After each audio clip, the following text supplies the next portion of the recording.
Fanusie doesn't believe the Chinese-led CBDC movement on the global stage will replace the US dollar, but it may cause a series of geopolitical headaches. A cryptocurrency researcher and former CIA analyst believes the United States government's relatively slow start on central bank digital currency, CBDC, development may result in it losing grip on controlling the global financial system.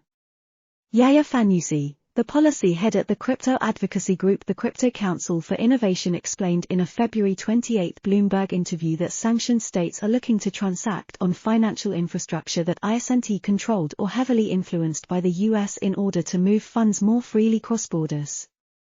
If the US continues to sit on the sidelines and lag behind on CBDC adoption, Fanusie believes this may spell trouble and cause unforeseen geopolitical implications over time. Fanusie explained that state-issued CBDCs could be a part of this financial infrastructure that becomes globally adopted, and that if the US has little influence over these new standards, then this impacts U.S. state economic statecraft. The potency of our sanctions power comes from the centrality of the US to the financial global infrastructure.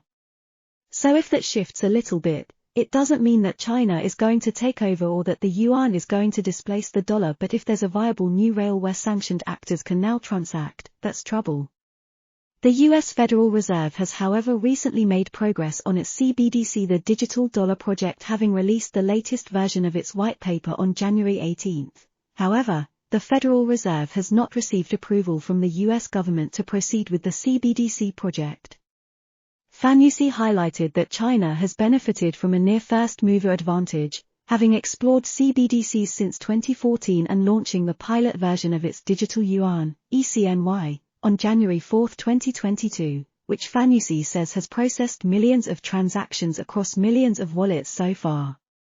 Fanusie added that there is an array of pilots testing out smart contracts to add programmability into the CBDC and that China helping other countries adopt similar standards. He added there is possibly an unspoken race going on in the CBDC frontier as nations look to gain a geopolitical edge. That's happening whether we want to like it or not. However, previous commentators on the CBDC race between China and the US have said that China's CBDC ambition is purely about domestic dominance rather than trying to beat the US dollar. CBDCs run on state-controlled ledgers, which are reported to be more efficient and easier to use in some cases than decentralized public networks, such as Bitcoin and Ethereum. However, some opponents of CBDCs believe states are adopting blockchain-powered CBDCs to maintain a degree of financial control over their citizens. Part of the pushback in the US recently came from pro-crypto US Congressman Tom Emmer, who recently introduced the CBDC Anti-Surveillance State Act in an effort to protect the financial privacy of US citizens from actions by the Federal Reserve.